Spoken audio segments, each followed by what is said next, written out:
5-ын 1-5-аас хамтдаа 1-р Иохан 5-ын 1-5 1384-р хуудас 1384-р хуудас. За би уншаад явъя. Есүс бол Христ мөн гэдэгт итгэдэг хүн бүр Бурханаар төрөгч болоо. Төрүүлэгчийг хайрладаг хэн боловч түүгээр төрөгчийг хайрладаг. Бид Бурханыг хайрлаж тушаалуудыг нь сахихдаа Бурханы хүүхдүүдийг хайрладаг үгээр мэднэ. Бурханыг хайрлах нь түүний тушаалуудыг сахих явдал юм аа. Түүний тушаалууд хүн дарамт биш билээ. Бурханаар төрсөн бүхэн ертөнцийг ялдаг. ертөнцийг ялсан ялалт нь бидний итгэл болоо. Есүс бол Бурханы хүү гэж итгэдэг хүнээс өөр хэн ертөнцийг ялагч байж байх вэ? За, ийм үг байна.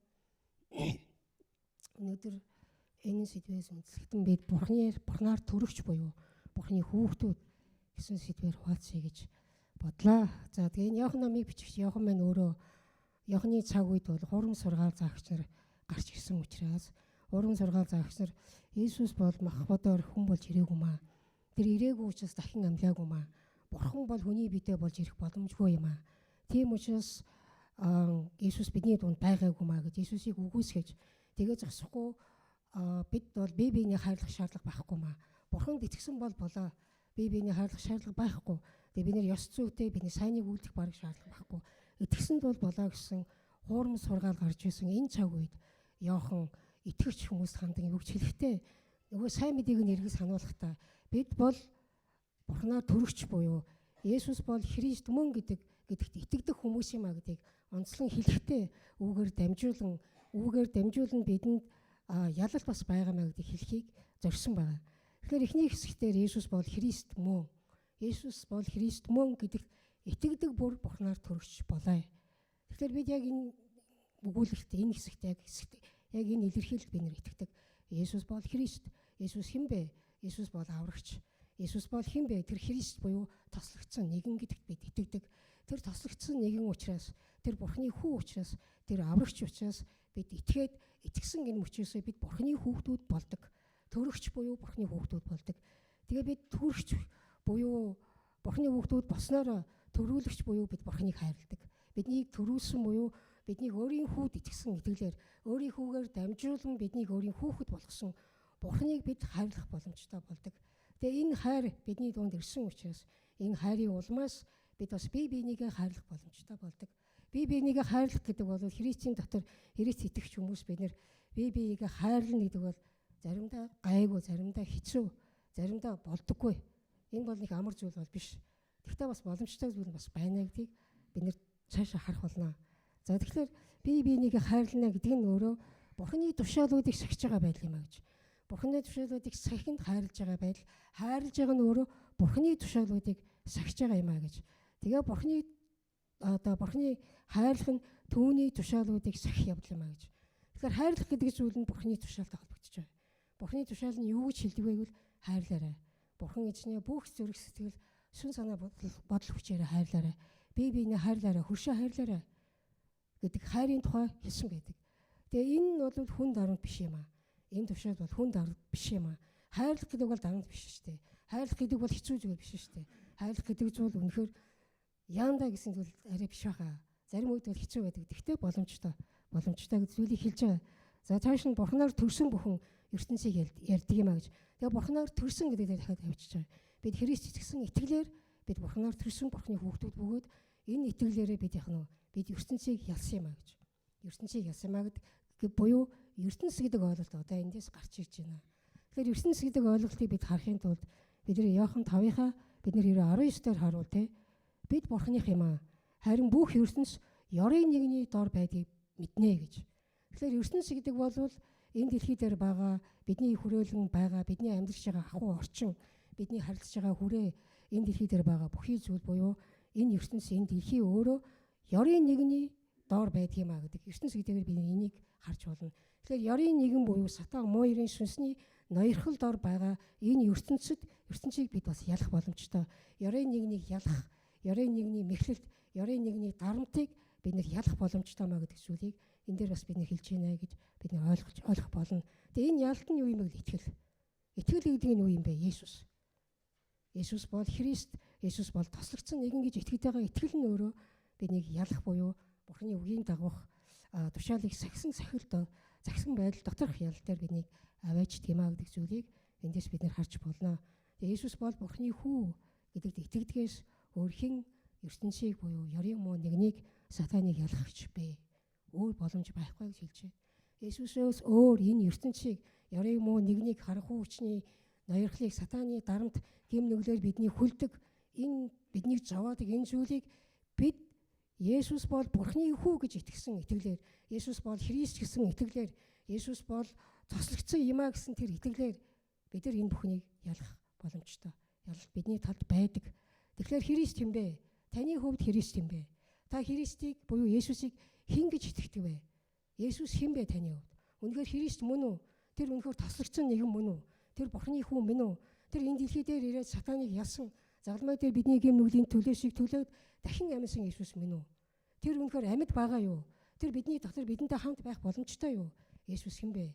Та итгэж байгаа бол та Бурхнаар төрөгч бөгөөд та ялах боломжтой бөгөөд бас Бурхны хүүхэд юм аа.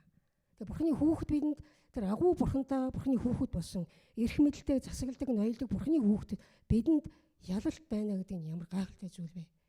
Тэгээд тосхгүй Бурхан юу гэвэл та нар бие биенээ буюу Бурханаар төрөгч буюу итгэлийн ахын дүүсээ бид нэр хайрлах боломжтой юм. Хайрлаарай гэдэг тушаалыг өгсөн ба. Хайрлаарай гэж.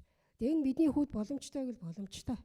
Ягаад гэвэл Есүс өөрөө Бурхны хүү байж, Есүс өөрөө хайр болж энэ дэлхий дээр ирэхдээ Бурхны хайрыг бидэнд харуулад бидний дотор орж ирснээрээ тэр хайр бидний дотор орж ирсэн юм а. Бидний зүрхэнд Есүс өөрөө байгаа юм а. Эфес номон дээр алдрын баялагын эзэн минь ариун сүнснийхаа хүч чадлаар дотор хүнийг нь хүчтэй болгож өгөөч гэж залбирсан байдаг.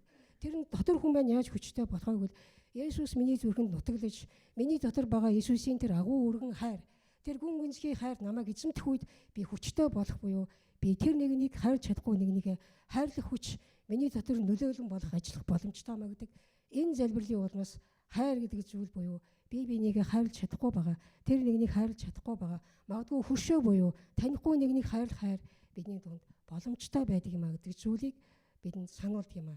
Есүс өөрөө хайр болсон Есүс, агуу өргөн Бурхны хайр болсон Есүс бидний зүрхэнд бидэнтэй хамт байгаа учраас тэр хайр буюу Есүст итгэсэн итгэлээр Есүстэй төвлөрөн бодох үед тэр хайр бидний дотор нөлөөж бидний оюун бодол зүрх сэтгэл үг үйлдэл нөлөөлөд тэгээд тэр хайр биднийг тэр нэгнийг хайрлах боломжтой болгодог. Энэ бол ялалт шүү. Энэ бол ялж. Хайрын ялалт гэдэг зүйл бидний хувьд боломжтой. За би нэг жишээ та бүхэндээ хуваалцъя. Манай нэг итгэдэг найзын амьдрал тохиолдсон зүйл. Тэгвэл тэр найз маань энэ ярихыг зөвшөөрсөн байгаа. Тэгээд тэр найзын маань нөхөр нь одоо эхнэрээ араар нь тавьсан. Тэгээд нэг эмэгтэйтэй холбогдсон. Тэгээд тэр эмэгтэй бүгдээ зогсохгүй. Тэр манай найзыг минь элдвэр доромжилсан. Бүр ингээд багт хаваа ханаж, баг нөхрийг нь ингэж өөртөөгөө явуулдууж, ингээд тэр гэр бүлийг сүрүүл гэмтээж байгаа нь өөрийнх нь ялсан, бахархсан. За сайн зүйл болсон юм шиг элдвэр дайр доромжилж нөгөө сэтгэлээр унж байгаа, шунж байгаа эмэгтэйг бүр шархлуулах амар хэцэгтэй үг хэлсэн. Тэгээд нөгөө эмэгтэй минь хэцүү байсан. Шансан, үйлсэн. Өнөхөр хэцүү байсан. Зэрэгцүүлээд адилхан өөртөө адилхан хандлага үг яриагаар доромжмаар байсан ч тэгээгүй. Харин тэр минь найз минь яасан гэж эзэн юм нэрээр суусан. Эзэн юм нэрээр өвдөг сүгдээ суусан. Та бол хайр. Та надад хайртай. Ийм зүйлийг би одоо яах ёстой юм бэ? Эзний өмнө залбираад суусан. Олон өдөр суусан. Зөндөө өдөр суусан. Хэдэн сар эзний өмнө залбирсан. Үйлсэн, шаналсан. Сэтгэлээ гаргаад эзэнд ярьсан. Тэгээд ярьж явах үедээ юу гэж тавьшраад нэг бодохдоо юу гэж ойлгосон бэ гэвэл Бурхан минь таны үгэнд ингэж хэлсэн байна. Таны үгэнд эхнэр нөхөр ийм байх ёстой гэж хэлсэн байна. Таны үг ингэж хэлдэг юм байна. Би энийг дагая. Би энэний чинь дагуу би үйлдэе. Би энийг хүлээн зөвшөөрч байна. Одоо та энийхээ дагуу үсийг миний амьдрал хийгээрэй гэж эзний үгийг буюу эзний тушаалыг бариад эзний өмнө бууж өгөх үед эзэн түүний сэтгэлийг ангааж тайвшруулж итгэсэн. Тэгээ тэр эмэгтэйг уучлах сэтгэлийг өгсөн. Тэр эмэгтэйг өөрөөр харах сэтгэлийг өгсөн. Тэгээд би өөрөө яасан бэ? Надад бас алдаа байсан байна гэдэг тэр эмэгтэй найз маань ойлгосон байгаа. Яг гэвэл би нөхрөө хангалттай хайрлаагүй юм байна. Би нөхрөө хангалттай үнэлээгүй юм байна. Би тэрийг мэдэхгүй байсан. Би түүрийг өнөхөр чадахгүй байсан. Тэгээ миний тэр жижигхэн мөн нөхрөө ойлгоогүй, хайрлаагүй байдлаас болоод тэр нэг эмэгтэй тэрэн дээр дөрөөлөн илүү муу зүйлийг миний гэр бүлд хийгээд миний гэр бүлд аимшигтай зүйлийг хийсэн юм аа. Тэгтээ би Бурханыхаа өмнө ирээд зогсох үед би Бурханыхаа тушаалыг сахиад гэр бүлийн талаар эхнэр нөхрөө ингээрэй гэсэн таны тушаалыг би бариад хийе гэж шийдэх үед эзэн миний дотор ажилласан юм аа. Нөгөө эмэгтэйг уучлах гэсэн юм аа. Энэ ялт шүү. Энэ ялт. Тэгээ тэр эмэгтэйг уучлсан. Одоо тэрэнд шарах шаналгаа байхгүй. Одоо харин би тэр эмэгтэйтэй тааралдах юм бол нөхөр нь эргээд ирсэн, уушгуугаад ирсэн. Одоо эвлэрсэн сайхан байгаа. Эзэн энэ гэр бүл дээр ажиллаа хийсэн. Тэгээд одоо тэр найз маань тэр нөгөө эмэгтэйтэй тааралдах юм бол би түүнд сайныг өрөөж чадна. Тэр би түүнийг тэрвэрч чадна гэж байгаа байхгүй юу? Энэ юу вэ? Энэ хүнээс гарахгүй. Энэ Бурханы хайр. Бурханы хайр түүний дотор ажиллаад Бурханы тушаалуудын өмнө нэрээ суугаад та бол хайр инэрлийн Бурхан учраас таны тушаалыг би сахиа гэж зогсох үед Бурхан тэр эмэгтэй тэр хайр зэрэглийг өгөөд одоо би тэр эмэгтэй би тэрвэрч чадна гэдэг үг хинээс гарах вэ? Энэ бол Бурханы тушаалын дагуух тэр хүнийг уучлан өршөөх бас өөрийгөө олох тэр гайхалтай ялалтын хүч. Энэ бол ялалт. Ийм зүйл бидний амьдралд боломжтой. Яг гэвэл бид Бурханаар төрсөн Бурханы хүүхдүүд. Бурханы хүүхдүүд бидэнд ийм зүйл байдаг. Тэгэд энийг бид нэр ашиглаж мэддгүү, хэрэглэж мэддгүү. Яг зарим нь мэддэг байж магадгүй. Гэтэ бид нэр ихэнхдээ мартдаг. Ихэнхдээ хэрэглэдэггүй. Ихэнхдээ асуудал юм уу, хайрлах чадахгүй зүйл ирэхээр бид нэр Бурханы өмнө суултаа хийж гэнэ үгүй юу? Та хийж гэнэ үү? Таны хувьд Христ хэн бэ? Христийн дотор тушааллыг даах үед тэр ажиллах боломжтой гэж та итгэж гэнэ үү? Та Бурханыг хайрлаж гэнэ үү? Бурханы хийсэн зүйлээс болоод Бурханы хайр таны дотор байна уу? Өөрийнхөө хүүгээр миний гэм нүглийг төлөөд намайг гмийн шийдвэлээс чөлөөлөөд муу нэгний дарлаас чөлөөлөөд надад эрхчлөөг өгсөн өөрийнхөө хүүхэд болгосон Бурханыг хайр та бидэнд байна уу? Магадгүй байгаа бах те. Та энийг сайн бодож үзээрэй. Энэ хайр агуу хүчтэй шүү. Энэ хайр нөлөөлөн ажилтдаг шүү. Энэ зүйлийг бид нэр оруулж, амсаж, мэдэрч хэрэглүүл бидэнд олон тал дээр бид нэр ялалтай байх боломжтой. Яг гэвэл Есүс ялсан юм аа. Есүс загалмай дээр ялсан юм аа. Есүсийн дотор энэ ялалт боломжтой учраас Бурхан юу гэж хэлж байгааг нь хайрлаарай. Хайрлаарай. Ялалт байгаа шүү гэдэг амлалтыг Бурхан өгдөг. Есүсийн дотор байгаа биднэрт ялалт буюу бие биенийг хайрлах хайр боломжтой. Тэгээ тийм хэцүү биш. Яагаад хэцүү биш гэвэл Есүс үүрсэн юм аа. Есүс байгаа учраас Есүс бидний тэр зовлон шаналыг үүрсэн учраас түүнийг зэгцэн янзалж түүнийг хайраар дүүргэж чадах Есүс бидний дотор байгаа юм аа. Есүс байгаа учраас энэ хүнд биш, хэцүү биш, боломжтой. Тийм учраас бид энийг мэдэж, санаж хэрэглэж сурвал биднэрт ялалт олон тал дээр бидэнд бас боломжтой байна. Тэгэхээр энэ дээр бас 1-р Иохан 4:4 дээр бас нэг юм үг байгаа. Одоо 1-р Иохан байна, 4:4 дээр бяцхан хүүхдүүдээ та нар Бурханых бөгөөд тэднийг дээсэн юм а гэж. Учир нь та нарын дотор байгаа тэр бол дэлхийг байгчаас агуу юм а гэж. Бидний дотор байгаа тэр эзэн Бурхан, бидний дотор бидэнтэй хамт байгаа эзэн Иесус энэ дэлхийд байгаа биднийг сүнэх гэж оролдож, биднийг гэмтэх гэж оролдож, биднийг бузар мууд автуулах гэж оролдож байгаа тэр нэгнээс агуу эзэн юм а. Тэр агуу ялсан эзэн, агуу хайрыг өгч чадах эзэн, агуу уучлалыг өгч чадах эзэн, агуу инэрлийг өгч чадах эзэн, итгэл найдвартай зогсоож чадах тэр Бурхан эзэн бидний дотор байгаа. Тийм учраас бид ялах боломжтой. Иохан номон дээр бас ингэж хэлсэн байдаг. Иохан номон дээр ертөнцид та нар зовлонтой байна. Хэцүү байна, зовлон байна, асуудал байна. Гэхдээ зоригтой байгаараа, битгий айгаараа би ялсан юмаа гэж Есүс хэлсэн байдаг. Есүс ялсан учраас зоригтой байгаараа гэдэг нь миний дотор надтай хамт намайг хин гэж итгэж байгаа байдлаар та нар энэ бүх зүйлд энэ асуудалтай зоригтой байх боломжтой юм шүү гэж зүйлийг эзний үг өөрөө бидэнд хэлдэг. Энэ бол эзний үгийг бид нар санаж тунхаглах үед бидэнд боломжтой байдаг эзний тушаал амлалт юм а гэж. Тэгэхээр бид нар бас илгээлтэнд явдаг те сайн мэдээ тараа, сайн мэдээний арга хэмжээ илгээл гэж бид нар ярьдаг. Тэгээ бидэнд илгээлтэнд явахдаа бид нар яг очиод юу болох вэ? Хинтээ уулзах вэ? Юу ихэ? Тодорхой биш. Тэгтэл эзний үг хэлсэн учраас Матай номон дээр те та нар яваарай. Сайн мэдээ тунхаглаарай. Миний заасныг заагаарай гэж хэлсэн учраас бид нар эзний тэр үгийг бариад, тушаалыг бариад бид нар залбираад юу болохыг мэдгүйгээр бид нар явдаг. Тэгээ яваад очих үед тэзний тэнд одоо сайн мэдээ хэрэгтэй байгаа. Өвдөн шансан эсвэл урам зориг хэрэгтэй байгаа. итгэл найдвар хэрэгтэй байгаа тэр нэгэн тэнд байдаг. Тэгээ бид тэр хүмүүстэй уулзаад ярих үед, сайн мэдээ ярих үед тэр хүмүүс үйлж байгааг хардаг. Тэр хүмүүс ойлгосон олоогүй бүүмэд тэр хүмүүс бидний хэлж байгаа сайн мэдээний тунхыг дагаад хэлдэг. Яагаад би мэдэхгүй. Харин сайн мэдээ буюу эзэн яваарай гэсэн тушаалыг даах үед тэр сайн мэдээ өөрөө тэр хүнд хүрч тэр хүний дотор ажиллаж байгааг бид харахтаа энэ муу нэгний нөлөө тэр хүнээс нуран унж тэрэн дотор найдвар ирж байгаа гэдэг ялалт ирж байгааг бид нар хардаг. Энийг бид нар хардггүй. Гэхдээ бид нар итгээд Бурхны тушаалыг сахиад явах үед тэнд ялалт байдаг юм аа. Бид нар олон тал дээр бид нар ялалцаа байх боломжтой. Олон тал дээр бид бас бие бинийгээ хайрлах бас боломжтой. Гэхдээ бид нар өөрийгөө харах юм бол нөхцөл байдлаа харах юм бол жоохон буруу тийшээ хазаах гээд нөгөө нэг дарамтыг мэдрээд хайрлаж чадахгүй байдал руу ороод зориггүй байдал руу ороод ялагч биш ялагдагч байдал руу бас орох бас магадлал тийм тохиолдол бас байна. Тэгээ өөрийнхөө бодоод өөрийнхөө дүгнээд тэр тийм шүү энэ юм шүү гэдээ бодглохлаараа бид нар бас ялахгүй байдал байна. Тийм учраас бид нэр өөрчлөх хэрэгтэй, өөрөөр бодох хэрэгтэй. Христ хэн бэ? Бурхан хэн бэ? Би Бурханыг хайрлаж байгаа бол би Бурханы тушаалуудыг сахих болно. Бурханы тушаалууд юу гэж хэлсэн бэ? Юу гэж хэлдэг вэ? Зоригтой байгаарай гэж хэлдэг. Би чамтай хамт гэж хэлдэг. Би хайрлаарай гэж хэлдэг. Бас яваарай гэж хэлдэг, тунхлаарай гэж хэлдэг. Тэгээ энэ тушаалуудыг бид нэр яг бодтой нөхцөл байдал дээр юу болохыг мэдэхгүй ч гэсэн би дагааягаа суух үед, би хийяагаа зогсох үед одоо тэр тушаалын дагуух зүйлсийг Бурхан өөрөө хийдэг. Бурхан өөрөө түүний дагуух зүйлсийг бидний амьдрал бидний эргэн тойронд хийж бидний хувьд боломжтой болгодог.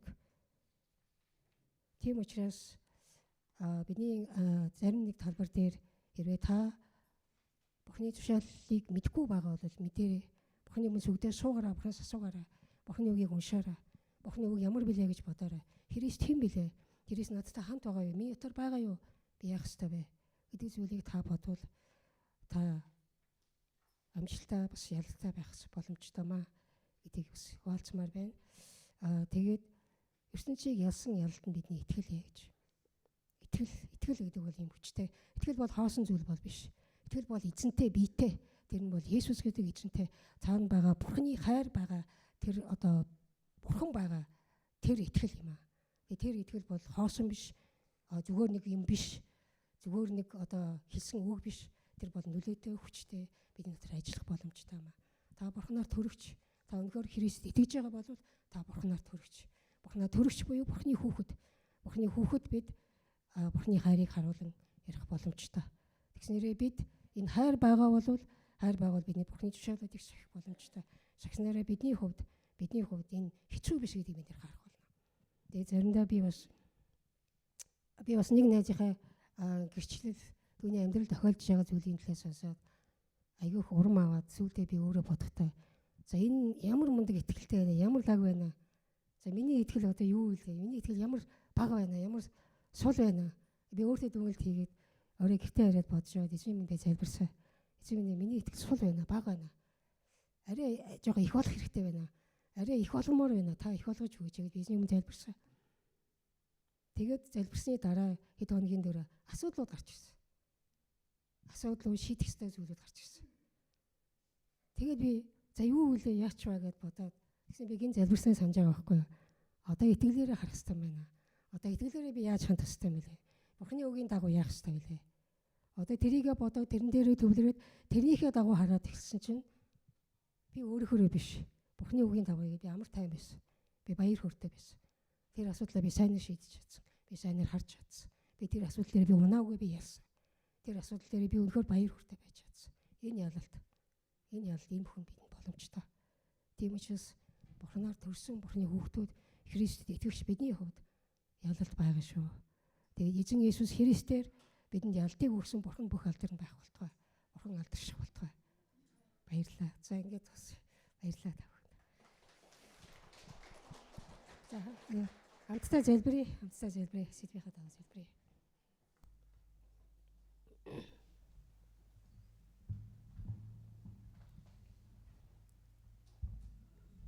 Эзэн минь ээ, та биднийг өөрийн хүүхдүүд болгож аварсан баярлалаа. Өөрийн хүү Есүс Христ итгэсэн итгэлийг бидэнд бас саярсан баярлалаа. Бидэнд боломжгүй хайрлах, бидэнд боломжгүй ялдыг сойрхсонд эзэн минь танд баярлалаа. Таны хүүхдүүд болсон бидэнд таны тушаал, таны үг заавар байгаагийн төлөө баярлалаа. Түүнийг бодохдоо, түүнийг сахихдоо, түүнд доцор тосохдоо би таны хайрыг харуулж, таны ялд бидэнд боломжтой байдгийн төлөө баярлалаа. Эзэн минь ээ, бид ялагдсан хэсэг байгаа бол, бид үнэхээр хайрлах чадаагүй талбар байгаа бол эзэн минь таны өмнө ирээ суугаад, танаас хайрлах хүчийг аваад, танаас яллах тэр арга мэргүү хааныг аваад ялагч байхад та бидэнд туслаарай. Та биднийг ялагч болгож өгөөрэй. Ялагч нь таны өмнө суугаад зогсох, таны өмнө зориул гараад зогсох, таны сэтгэлээ нээгээд зогсох юм аа. Таны тушаалыг бодож, тушаалуудын дагуу үйлдэх юм аа.